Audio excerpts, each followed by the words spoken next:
The child goes to the teacher who will guide that child. What do you mean by external moral authority? You use that expression a lot. Materialism has to do with when you are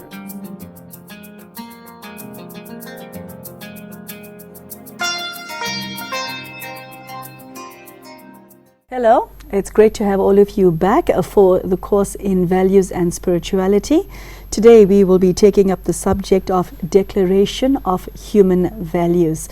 I'm in the studio with Sister Denise, who is sharing her insight and wisdom, not only the text that she'd written, but the meaning behind it and the depth behind it. So Sister Denise, welcome back.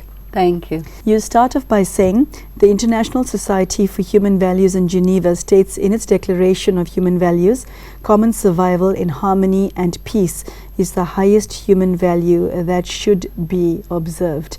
I must say, even the word harmony has a very beautiful ring to it. What is it about this value, or shall I say values, harmony and peace, that makes them the highest of human values? Well, I would like to focus on harmony. We haven't talked about harmony so far. And the analogy that I sometimes think about is an orchestra. Because human society is made up of all sorts of people who are very different from each other. And in an orchestra, you get the wind instruments, string instruments, brass, timpani, all sorts of things. And when an orchestra begins, the conductor will tune the orchestra. The conductor will get an A sounded, and the whole orchestra has to tune to that A. And then, even though each set of instruments is playing a different tune, in a way, the whole thing together becomes harmonious. That's the symphony. And to me, that's quite a useful analogy for human society. We don't want to be all identical. This is not about that. So harmony, another analogy for harmony is nature. Nature, whenever you leave nature alone, it'll grow all sorts of plants, rocks, this, that, weather patterns and so on, and it always looks good. It always looks elegant. And so nature is a very good teacher for us, I think, because each of the different elements of the ecological system work together. And the problem that we find in the concerns about climate change is the impact of the human factor. The ancient traditional societies lived in harmony with nature, but modern society uses nature, exploits nature, and you can see that this attribute of disharmony is something that really is a big issue for us. So harmony, I think, is a key. It considers all other human interests subordinate to this value, because only common survival in harmony and peace gives us the best chance to develop as human beings. What comes to mind is that if it's so universal, why is there so much evidence to the contrary in the world that we currently live in? If this is what people want, why is the world not this? Why is the world not harmonious? Because of ego. You have to elaborate. Ego means that you want to be comfortable within yourself. And if anyone or anything around you doesn't fit with that, instead of you adjusting to it to create harmony, you will further distance yourself from it and classify that thing or that person as bad or in the way or intrusive, you see. And this is because of lack of spiritual power. One of the spiritual powers that we learn about in Brahma Kumaris We call it the power of accommodation. I think the power of accommodation is a key ingredient to establishing harmony. And it's not a virtue, it's a power.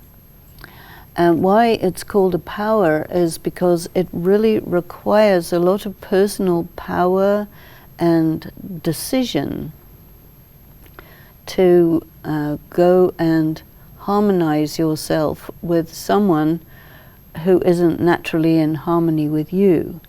So if you don't have that spiritual power within you, then you remain in discord or in dissonance. And discord is another word for conflict. Mm-hmm. You speak in the next sentence of the importance of education in helping the nation play a mature role in the global community. What do you mean by that? I think that in the educational environment, you want to learn about harmony. You have to study what brings things into harmony, resonance, dissonance, when something is sharp or flat. So you have to understand music to understand harmony. And music is a language which corresponds to the frequency of your brainwaves. So a human being, a human soul, is not just light, but it also has a tone and a frequency. Now, when a human spirit is tuned to God, then the frequency of that human soul has a tendency to harmonize with any other human soul. And when that soul is disconnected, then the frequency becomes a little flat.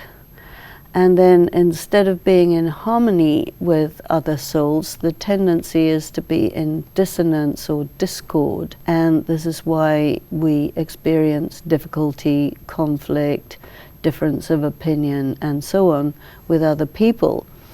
In harmony, the difference is not a problem. In disharmony, it's very much of a problem.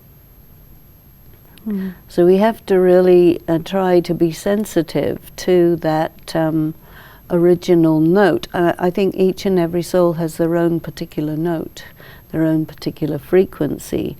And meditation is a way to tune yourself so that your note is always playing in a right way. While what you say sounds very beautiful and very spiritually attractive, the reality is the world has become a cacophony, and people have become rather accustomed to the cacophony. Although we may have a distant memory of harmony, but there's nothing in our reality to show how this can possibly exist again, and all it is a memory. How does one go back or go forward in order to find that note? Well, it's interesting that you use the word a memory. It is a memory, and we need to remember that memory. I think another example is that you find that people are very noisy. You go into an eating place, say, if you have just two people eating together, they speak to each other at a normal decibel rate. You get other people coming in there, you start competition. And in an environment of competition, you're going to raise the decibel level so that you can be heard. Now, in our world, one of the things you hear a lot is the sound of cars. Not just the engines, but also the horns. And then along with that, you have the sound of other machines, airplanes. If you would ever actually look for quiet in the physical world, you can sort of remove one level of sound after another, after another, after another. And you have to remove many layers before you actually get quiet. And that quiet won't last very long because we live in a very mechanized world.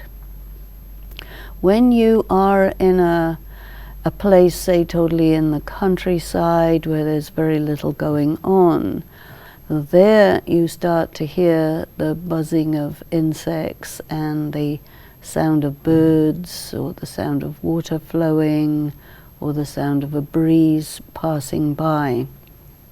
But we live in a world where there's so much noise, and we have to compete with that noise, and that means we're living in a noisy state, and that noisy state takes us away from our personal silence. And in silence, it's easy to harmonize, but in noise, it's very difficult because there's, as you say, only cacophony, and we intensify it. In what you just said, you mentioned the external noise that's present in the world, which we are all aware of. As I hear you speak, I'm also thinking of the internal noise that's present in every single mind across the globe. And even though we may be attracted to nature because nature offers us silence, and we may be attracted to a moment of stillness here or there, the internal noise does not allow us to enjoy silence. How does one bring this lovely state of harmony that you so beautifully describe in here where it belongs?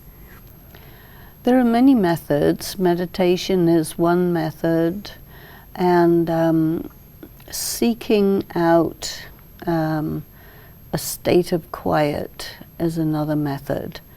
You know, one of the problems I think with many people is there's been a lot of trauma in their lives, one way or the other, and so people live in a state of anxiety, and they try to suppress those feelings of anxiety through drowning out the sound of that, either through television or music or whatever. So people actually seek out noisy places so that they don't need to hear the inner sounds. But I feel that if we really want to get free from all that, we have to kind of go through the noise and come back to this quiet. What we realize in meditation is that inner silence can be cultivated irrespective of external noise. But still, it doesn't change the fact that that cultivation of inner silence orients a person towards seeking externally quiet and harmonious environments. I appreciate what you just said, Sister Denise. It makes a lot of sense. I'm thinking about right now is that I've spoken to many individuals who have tried to meditate, but who experienced a lot of resistance because their internal noise proved too much. How do you combat your internal resistance? On the one hand, harmony sits deep with all of us, very deeply. But on the other hand, we have become accustomed to the noise, both the internal and the external.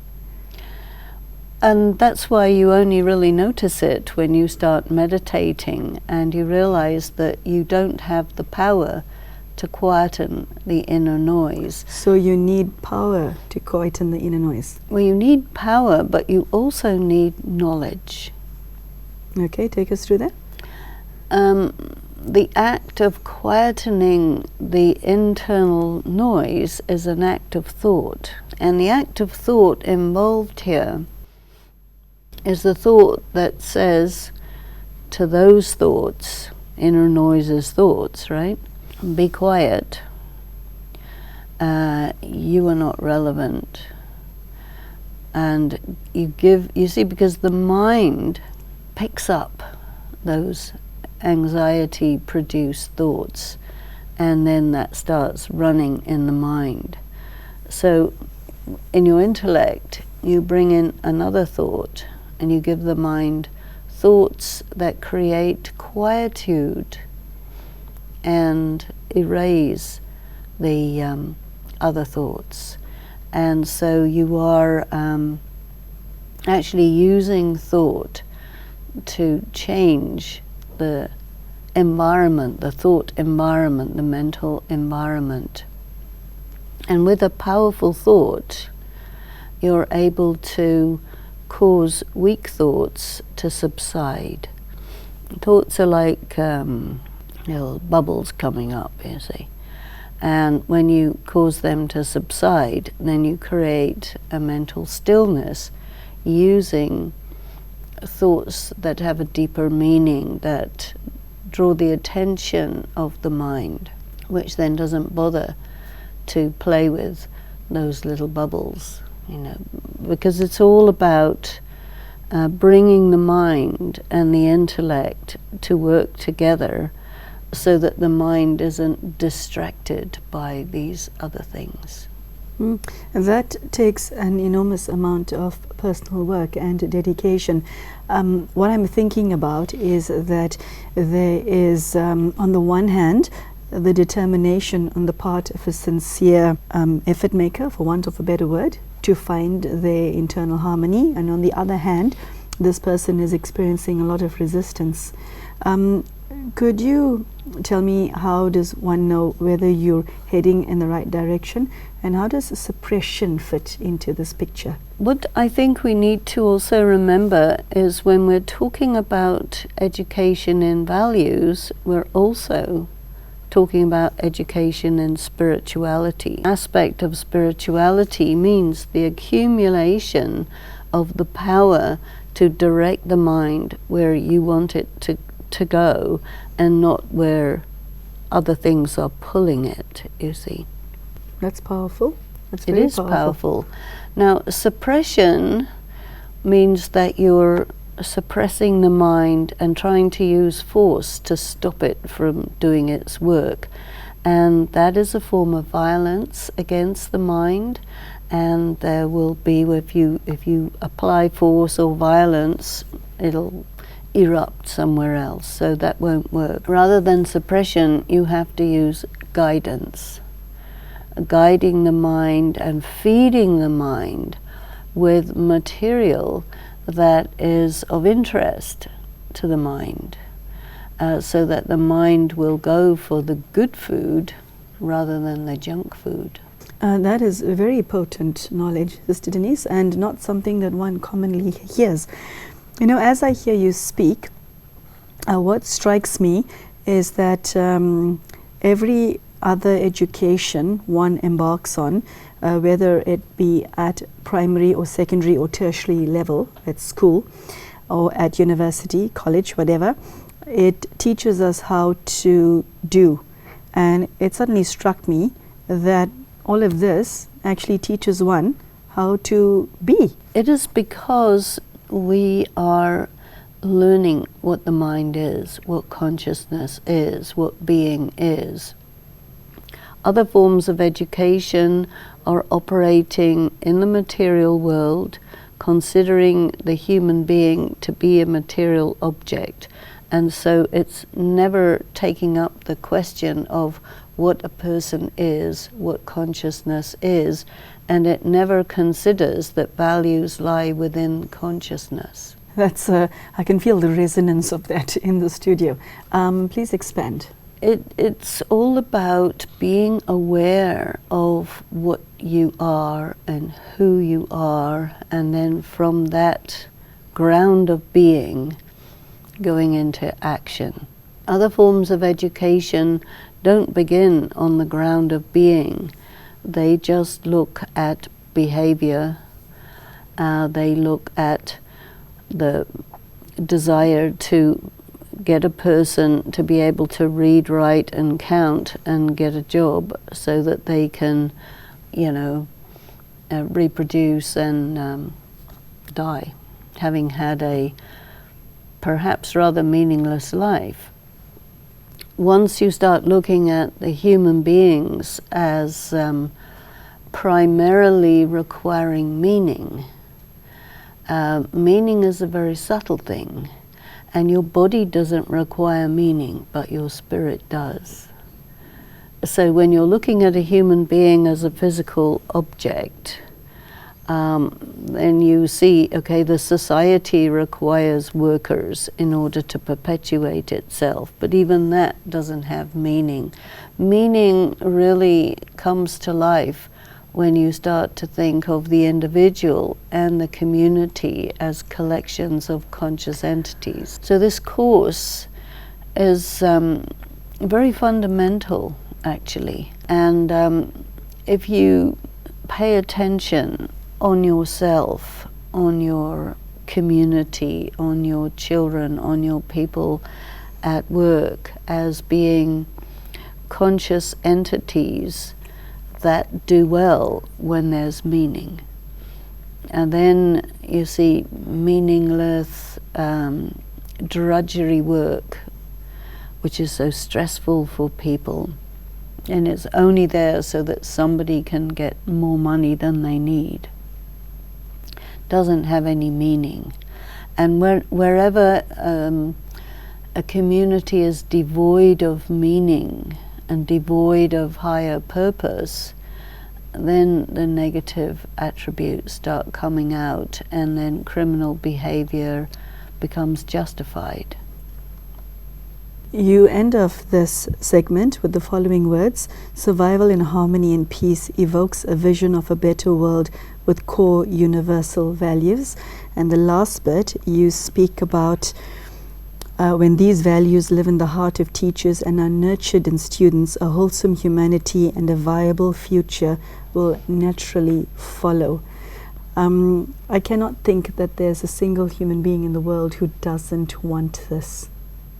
It's that universal. And I think that it's actually news to most students reading this and watching you right now, that this is about looking at yourself and working on yourself so deeply that you strip away all the muck and leave just that which is essentially you behind. Yes. You see, otherwise a student is identified as, someone who is going to become a wage earner, a consumer, a part of the social machinery. And all of this is about teaching people to consider themselves as objects, to consider each other as objects. And when it comes to a set of objects, well, you don't need any values. But when it comes to a gathering of beings, that's when values become relevant. And when you have, on the one hand, these beings, they have feelings, they have a desire for meaning, but this message that's coming from the external moral authorities that you are an object and you don't matter as beings, they're never able to answer the question, why is life sacred? And so the answer that people normally get is, well, it isn't, we just pretend it is. And then life becomes cheap. And then people justify negative behavior, and they operate only on the basis of sense gratification. We were talking earlier on about a new emerging group of young people who are not motivated by alcohol, sex and drugs, and people of this community can't quite figure out what that's about. But what we're seeing is that hedonism has perhaps reached a point of satiation, and then the next generation doesn't have a place for it, and are going more naturally into their inner world which is populated by these essential qualities of the soul, which are the foundation of your spiritually based value system. Well, we have to say goodbye to you right now. Sister Denise has taken us through the value of harmony, the virtue or power of harmony. She spoke about the power of accommodation, which I wouldn't have linked to the virtue of harmony. So that was quite an eye-opener for me. But what I liked about it, and this talk, is that the universality of harmony is something that we all cannot ignore, and irrespective of what you have become. Sister Denise has shared how we can simply, through hard work, take away all that we have become, remove all of that, and go back to that which we originally are. It is that simple, and why not do that? That's the question I leave with you today. Thank you, Sister Denise, for sharing your half an hour with us. Thank you. Thank you for spending your time with us. I do hope that you have found some food for thought in today's episode. Take care and goodbye.